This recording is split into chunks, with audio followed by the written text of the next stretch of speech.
هاد الوصفة عليها الطلب في شهر رمضان المبارك، غير سجلوها عندكم.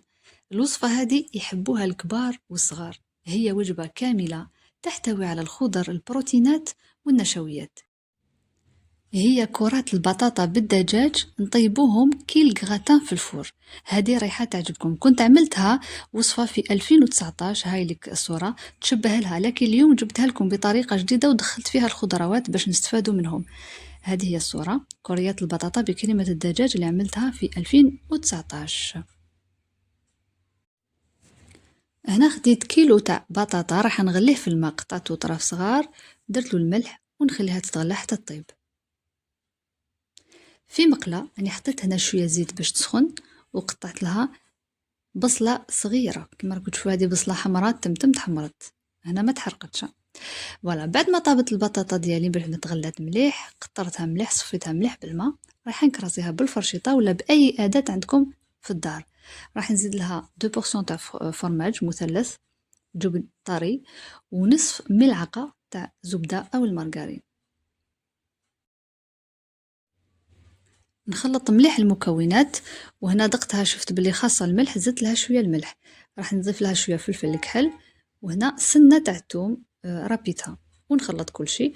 وراح نضيف هنا هذيك البصلة اللي كنت دبلتها مليح في شوية تاع الزيت. كما قلت لكم هذه بصلة حمراء، راهي تبان لكم كلي راهي محروقة، ولكن هي ما تحرقتش.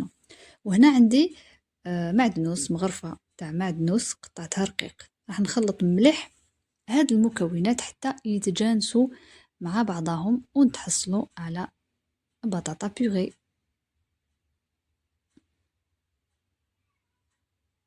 في نفس المقلاة حطيت شوية زيت، وهنا حطيت بصلة واحدة أخرى متوسطة، نفس الشيء راح ندبلها مليح، نخليها حتى يذبل هذاك البصل.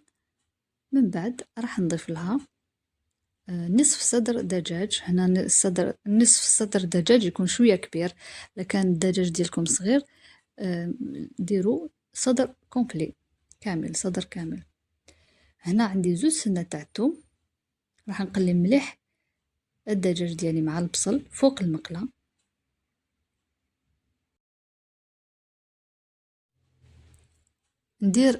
نغطي المقلة ديالي ونخليه على نار هادئة حتى يطيب البصل، كما كتشوفوا حتى يطيب عفوا الدجاج.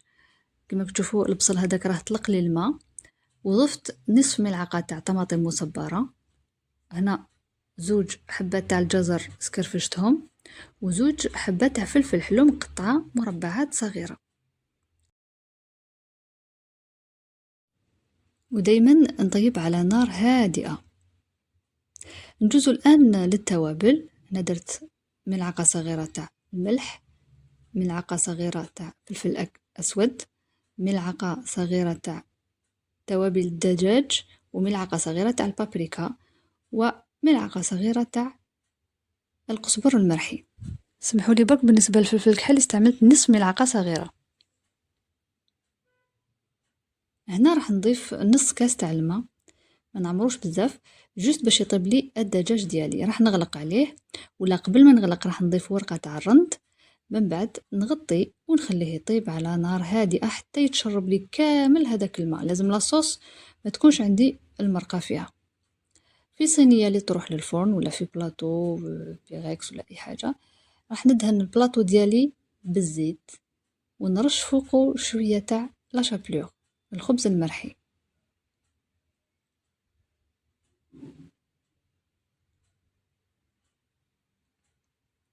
ونحط طبقة رقيقة تاع لا بيغي اللي حضرتها من قبل، ما نديروش بزاف.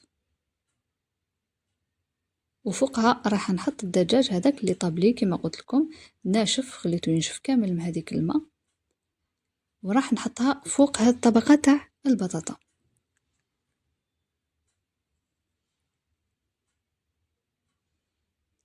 ومن جهة أخرى راح نحضر الكريات تاع البطاطا، نحاول أنني نديرهم كامل نفس الحجم هكذا بهذه الطريقة، ونحطهم فوق طبقة تاع الدجاج بهذه الطريقة.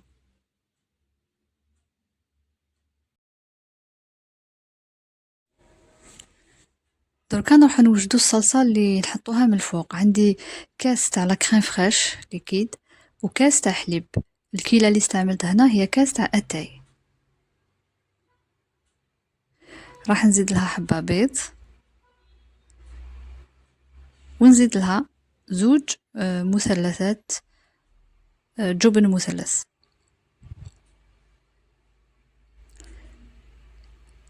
نرحي كلش بالبغا ميكسور حتى يدوب هداك الفرماج مع البيض. انا هنا ما زدتش الملح لانه الفرماج ديجا راهو مالح والبطاطا واللحم ديالي راهم ديجا مالحين. دركا نروح نفرغ فوق شاك بول نفرغ لها مغرفة من الفوق اون كويير.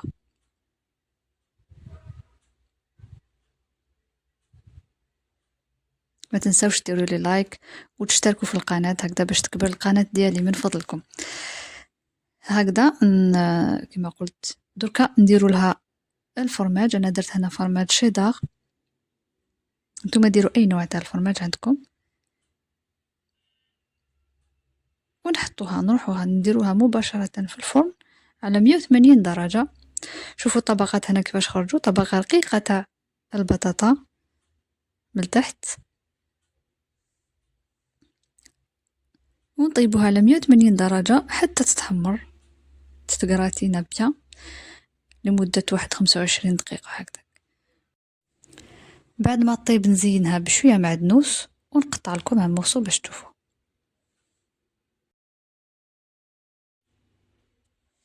وجبة خفيفة، وجبة كاملة وخفيفة على الكرش.